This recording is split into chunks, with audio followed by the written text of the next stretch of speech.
Online के जितने भी छात्र हैं आप लोगों को एक सूचना देनी है, और आप लोगों के लिए भी ये सूचना है, यदि आप लोग समय निकाल पाएँ तो आप लोगों के लिए ये है कि समय निकाल पाएँ तो ये सूचना आप लोगों के लिए कारगर रहेगी।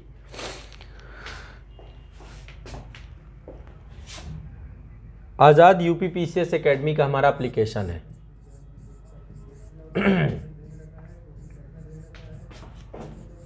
एकेडमी का एप्लीकेशन है, ठीक है। इस एप्लीकेशन पर 2 सब्जेक्ट हैं आपके। एक सब्जेक्ट आपका है आंतरिक सुरक्षा का। आंतरिक सुरक्षा कहां पर है? जीएस पेपर 3 में। दूसरा सेक्शन है आपका आपदा प्रबंधन का। ये आपका कहां पर है? जीएस पेपर 3 में। दोनों टॉपिक जीएस पेपर 3 के हैं। ये दोनों पे टॉपिक आपके जीएस पेपर 3 के हैं, ठीक है। इस एप्लीकेशन पर ये दोनों टॉपिक आपके प्रारंभ हो चुके हैं, ठीक है। क्लास आपकी रेगुलर इसमें चल रही है, लेकिन ये केवल लाइव क्लासेस हैं, लाइव प्लस रिकॉर्डेड, लाइव और रिकॉर्डेड दोनों लेवल पे हैं। तो यदि आपके पास समय हो तो आपको ये ज्वाइन करना चाहिए। ये कंटेंट कंप्लीट करा रहे हैं आपके रावेंद्र सर के द्वारा ये कंप्लीट कराया जा रहा है। ये टॉपिक बहुत बड़े नहीं हैं, बहुत लेंदी टॉपिक नहीं है। प्रश्न की दृष्टिकोण से देखें तो 3 क्वेश्चन के आसपास यहां से आते हैं। 3 क्वेश्चन प्लस एस्से मान लीजिए, एस्से में भी इसकी एक बहुत बड़ी समझ आपसे चाहिए। जीएस के अन्य पेपर से भी थोड़ा बहुत आपको समझ चाहिए, जैसे अब आतंकवाद है ना। इंटरनल सिक्योरिटी सेंट्रल गवर्नमेंट से जुड़ा हुआ टॉपिक है, और कानून व्यवस्था जो है वो राज्य सरकारों से जुड़ा हुआ विषय वस्तु है। मतलब केंद्र सरकार आपकी आंतरिक सुरक्षा को मेंटेन करने का काम करती है, और राज्य सरकारें जो आपकी हैं वो आपकी कानून व्यवस्था को मेंटेन करती हैं, लॉ एंड ऑर्डर मेंटेन करती हैं, ठीक है। सीमा प्रबंधन भी इसी के अंतर्गत आता है, और बहुत सारे टॉपिक हैं। अब तक साइबर क्राइम एक बड़ा विषय वस्तु बनता जा रहा है। साइबर क्राइम हो गया, मनी लॉन्ड्रिंग हो गया, ये सारे टॉपिक हैं। तो बहुत न्यूनतम शुल्क में दोनों टॉपिक आपके शुरू हो रहे हैं। लाइव आप यदि ज्वाइन कर पाएंगे तो लाइव कर लीजिए। एक मॉर्निंग में क्लास है और एक आफ्टरनून क्लास है, 2 क्लासेस हैं इसकी। अन्यथा रिकॉर्डेड में तो ये आपके पास रहेगा ही रहेगा, ठीक है। तो ये दोनों सेशन हैं जो आप लोगों के पास सूचना देना ज़रूरी था, तो ये आपको ज्वाइन कर लेना है। आप में से लाइव में काफ़ी लोगों ने ज्वाइन किया है शायद, मेरे ख्याल से, ठीक है। तो देखिए, क्योंकि मल्टीपल सब्जेक्ट आपके अब लाइव में चलेंगे, ठीक है। मल्टीपल सब्जेक्ट में अभी एक सब्जेक्ट आपका और आने वाला है, कंपलसरी इंग्लिश का। कंपलसरी इंग्लिश पढ़ाएंगी दक्षा मैम, जो द हिंदू न्यूज़पेपर एनालिसिस करती हैं, तो वो पढ़ाएंगे आपको। कंपलसरी इंग्लिश ज़रूरी भी है। यूपीएससी में 300 मार्क्स का एक पेपर होता है, तो उसका बैच आपका लगभग 25 तारीख से पहले हम घोषित कर देंगे। हाँ, नहीं, वो भी लाइव क्लास होगी। हाँ, नहीं, पॉसिबल नहीं है। समय का भी एक, हर एक पर्सन का समय का भी है। आप लोगों को क्लास वो लाइव आप उसको बाद में देख सकते हैं। कोई भी दिक्कत है तो आप उनसे मिल लेना, कुछ भी पूछना चाहो आप पूछ लेना। तो लाइव क्लास रहेगी, लाइव प्लस रिकॉर्डेड, 2 रूप में क्लास आप लोग को मिल पाएगी, ठीक है। तो आप लोग कंपलसरी पेपर का पूरा, हाँ, तो ये वाला जो है आप लोग के ऊपर है कि आप लोग समय के ऊपर है, क्योंकि देखो आप लोग मल्टीपल क्लासेस अभी कर ही रहे हैं, तो आप लोग इससे भी जुड़ करके क्लास को अपनी कंप्लीट कर सकते हैं। अभी चूंकि लाइव चल रही है और लाइव का बड़ा एक क्रेज़ रहता है आप लोगों के साथ। वैसे रिकॉर्डेड में जो फाउंडेशन कोर्सेज हैं या फिर जो आपकी क्लासेज है तो सब हो ही रहा है, सब कुछ हो भी जाएगा। बट यदि आपको लगता है कि आपको लाइव इंटरेक्ट होना है तो आपके लिए कंटेंट है। अन्यथा सारी चीज़ें तो संस्थान में जितने भी फाउंडेशन कोर्सेज हैं वहाँ पे सारी चीज़ें हो ही चुकी हैं। इंटरनल सिक्योरिटी एक बार मैंने, मतलब एक बार क्या, कम से कम 3 से 4 बार यहाँ पे पढ़ाया। अभी लेटेस्ट पिछले साल पढ़ाया था मैंने, अभी रावेंद्र सर पढ़ा रहे हैं। आपदा प्रबंधन भी मैंने पढ़ाया था लास्ट टाइम पे, अभी सर के द्वारा ही कराया जा रहा है। तो आपको ये देखना है। तो ये दोनों बैच आपके यूपीपीएससी एकेडमी में अभी ओपन है, अभी जस्ट ये ओपन है। और साथ में हमारा 25 से इकोनॉमी आपका स्टार्ट हो जाएगा। इकोनॉमी में लाइव वाले जितने भी लोग हैं, आप लोग जुड़ गए या नहीं जुड़ गए? इकोनॉमी का जो कोर्स है वो भी यूपीपीएससी एकेडमी में भी है और बाकी अन्य एप्लीकेशन में भी है। यूपीपीएससी एकेडमी में आईआर का बैच आ जाएगा आपका, आज अनाउंस करेंगे अंतर्राष्ट्रीय संबंध को लेकर के। तो अंतर्राष्ट्रीय संबंध गुरबचन जी पढ़ाएंगे।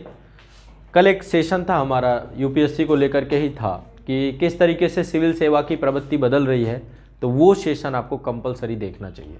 उसमें एक डीप एनालिसिस है, चर्चा पर चर्चा की गई है। अब ये श्रृंखला हम लेकर के आएंगे कि देखिए, अब जो मूल टारगेट है ना, मेरा टारगेट है कि अब हिंदी मीडियम का दशा और दिशा बदलनी चाहिए।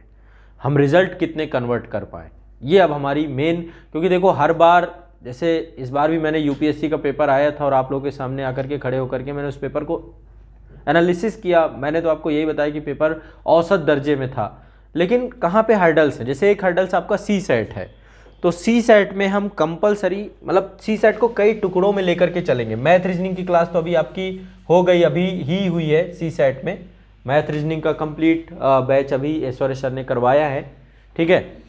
अभी हिंदी कंप्रीहेंशन एक बड़ा आप लोग के लिए वो बना हुआ हर्डल्स। कंप्रीहेंशन के क्वेश्चन आते हैं आपके, ठीक है, 25+ क्वेश्चन आते हैं कंप्रीहेंशन के।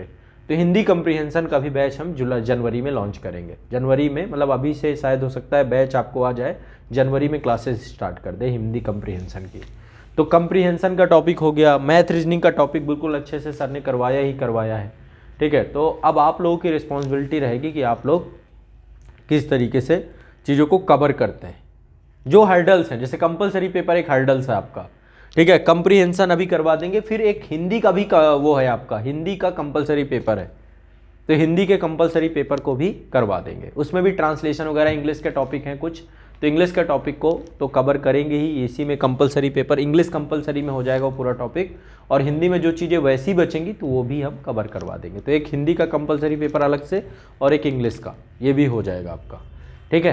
तो ये है कि अब मतलब चीज़ों को लेकर के ये बार बार कहना कि यहाँ पे देखो रिस्पॉन्सिबिलिटी दोनों की है, संस्थानों की भी रिस्पॉन्सिबिलिटी, क्योंकि अब संस्थानों के साथ हुआ क्या, कंटेंट बहुत ज़्यादा हो चुका है मार्केट में, और ज़्यादा कंटेंट के चक्कर में मिसगाइड बहुत ज़्यादा हो गया बच्चा हिंदी माध्यम का।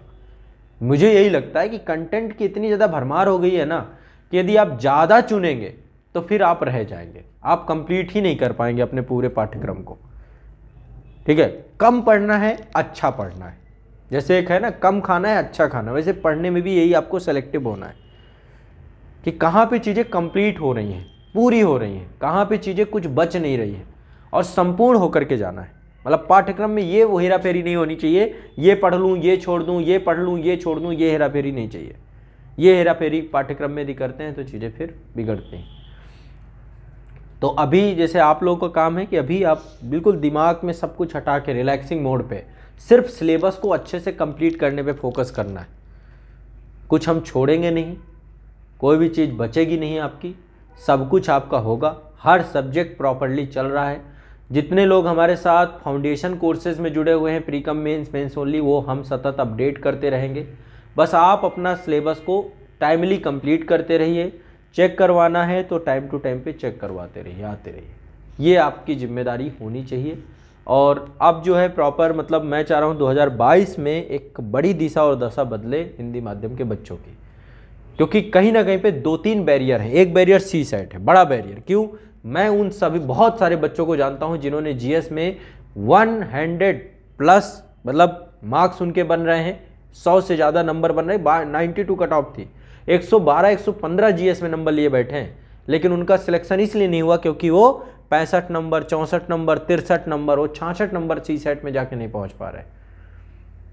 तो सी सेट में कंप्रीहेंशन का हर्डल, मैथ और रीजनिंग का हर्डल, ये 3 टॉपिक आपके पूरे के पूरे सी सेट से कंप्लीट होंगे, ठीक है। कंप्रीहेंशन नए सिरे से अब चालू करेंगे। कंप्रीहेंशन में कुछ क्लासेस मैं करूंगा, गुरबचन से हम लोग मिलकर क्लासेस लेंगे कंप्रीहेंशन, ताकि कंप्रीहेंशन आपका ना बचे। कंप्रीहेंशन कैसे आपको हैंडल करना है, कैसे वहाँ पे आपको रीडिंग स्किल पे वर्क करना है, कैसे आपको वहाँ पे जाकर के पढ़ना है। एनालिसिस बेस्ड क्वेश्चन जो हैं आपके, जो है विश्लेषणात्मक, अब ज़्यादा पूछता है। एक क्वेश्चन में ही कई सारे, एक ही प्रश्न निकाल के देता है। यूपीपीसीएस वगैरह में तब भी अभी आसान है, लेकिन मैथ रीजनिंग का स्तर भी प्लस होता जा रहा है उस पर भी आपको। लेकिन आप सोचें कि भाई मुझे 66 नंबर ही लाने हैं, 33% लाने हैं, तो तैयारी आपको 100% की करके जानी पड़ेगी, तब जाके आप 33 में जाके रुकोगे। क्योंकि जीएस में भी तो यही हाल है आपका। जीएस में 200 नंबर के पेपर में यदि 92 कट ऑफ जा रही तो कितने परसेंट बन रहे हैं? वहां पे भी तो जाके आप खड़े हो जा रहे हो ना 45, 46, 47% पे। तो यहां पे आप 33% के लिए क्या 40% की तैयारी करके जाओगे? 100% की तैयारी करोगे तब जाके 33 में जाके खड़े होगे। आप क्या कर रहे हो, 40-50 क्वेश्चन कर दूंगा हो जाएगा काम, ऐसे कैसे होगा काम, है ना। माइनस मार्किंग भी है और स्तर है पेपर का, तो इसलिए पहले तो सी सेट का बैरियर, जीएस का बैरियर कंप्लीट हो जाएगा, इतनी गारंटी मैं लेता हूं। जीएस में आप बहुत अच्छा परफॉर्म करके आओगे, बस आप सी सेट में मत टूटना। सी सेट का बैरियर और कंप्रीहेंशन पेपर, मतलब जो पीटी क्वालिफाई कर जा रहे हैं वो इंग्लिश में जाके रुक जा रहे हैं। क्यों? इंग्लिश में कभी काम नहीं किया, 75 नंबर नहीं आ रहे 300 में से, ट्रांसलेशन नहीं आता बच्चों को, ट्रांसलेशन नहीं आता है, वोकैबुलरी में हालत बहुत खराब है, ठीक है। तो कंपलसरी पेपर को भी हम प्रयास करते हैं कि इसको हम आपके फरवरी मार्च तक में पूरा अच्छे से करवा दें। और शपथ इस बात की होनी चाहिए कि प्रीलिम्स हम तभी देंगे जब हमारा पूरा ये इस स्तर पे होंगे, क्योंकि पीटी क्वालिफाई करना एक बहुत बड़ा बैरियर क्रिएट हो चुका है हिंदी माध्यम का। सब सी सेट में जाके लुढ़क जा रहा है, जीएस में अच्छा परफॉर्मेंस के बाद भी, आईएएस जैसे एग्जाम में, ठीक है। तो ये ध्यान रखना है। और ये क्लासेस हैं, यदि क्लासेस लेना चाहो तो आप लोग ले लेना, ठीक है। लाइव वाले जितने भी हैं, आप लोगों को कोई दिक्कत समस्या तो नहीं है। और बाकी देखो जितने भी क्लासेस चल रही हैं, जब तक पूरा कंप्लीट नहीं होगा मैं छोड़ूंगा नहीं। देखो अभी ज्योग्राफी की भी आपकी है, ज़्यादा क्लास नहीं, 5-6 क्लासेस हैं, बट हम कंप्लीट तभी मैं घोषित करूंगा किसी चीज़ को जब सब्जेक्ट ये लगेगा कि हाँ हमारे हिसाब से हो गया। आपको बस एडवांस बुक बस साथ में पढ़नी है, बाकी क्लास में A to Z सारे टॉपिक लेकर के चलेंगे। समय लगेगा, लेकिन वो समय हमारा औचित्यपूर्ण है। हम किसी भी चीज़